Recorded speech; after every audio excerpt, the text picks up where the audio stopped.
Good morning, McGraw. You have an interesting take on this Starbucks controversy that's going on in Philadelphia. What is it?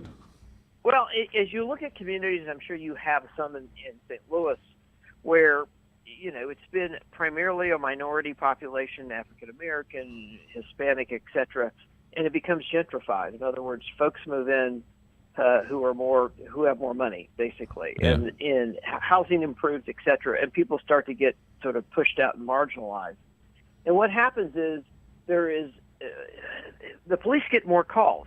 Things in the past, McGraw, in these neighborhoods, people standing on the corners, selling loosies or individual cigarettes, loitering, hanging out, drinking a beer. Nobody cared. But now people do care because it's a different type of person who lives in the neighborhood. So the short answer is the police get called to those neighborhoods more. There are more arrests or misdemeanor type crimes that in the past would have been, on a pass. You would have gotten a pass. Now, if you take that to Starbucks, I realize that neighborhood sort of fits the profile of what I just described, but I don't know if the event in Starbucks exactly fits that. Other than, could that have been handled in a different way? Well, I don't know. I'm not going to second guess the cops, but maybe Starbucks could maybe train their managers when they have these situations to go and sit down with the people and say, "Hey guys, what's shaking? Are you waiting on somebody?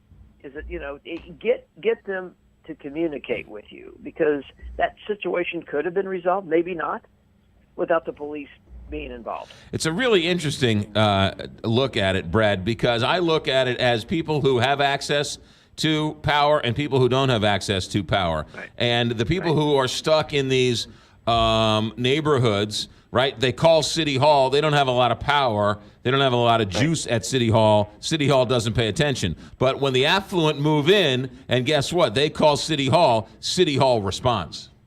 Well, that is right. And so then you have to train the police. You have to, and private companies like Starbucks have to train their managers.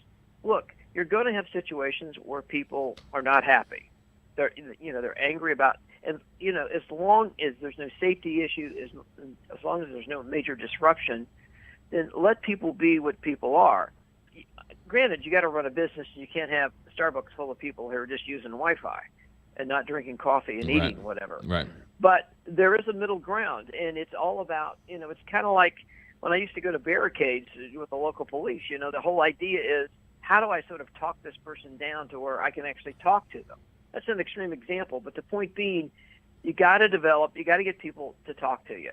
And if that's an extra 5 minutes that you're away from patrol or you're not managing the store, then, think about, if Starbucks could have done this differently, you and I wouldn't be having this conversation. Yeah. Nobody would have gotten arrested and life would have gone on. So, again, not second guessing. I think the manager was very measured and professional on the phone with the police about what she had. She just didn't know what to do. Brad Garrett, I know you well enough to know that you're probably in the middle of James Comey's book. What do you think? Well, I think you and I maybe talked a few days ago about this. Comey's not without his faults, and he is sort of open about them. He does have a lot of valid points. You can argue with him about the whole Hillary Clinton email thing, because a lot of us scratched our head about the way he handled that.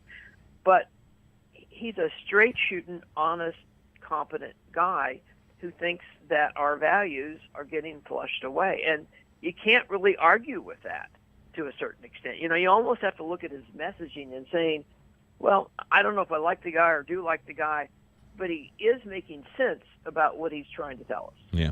Brad Garrett, you're always welcome here. Thanks for the insight. Have a good week.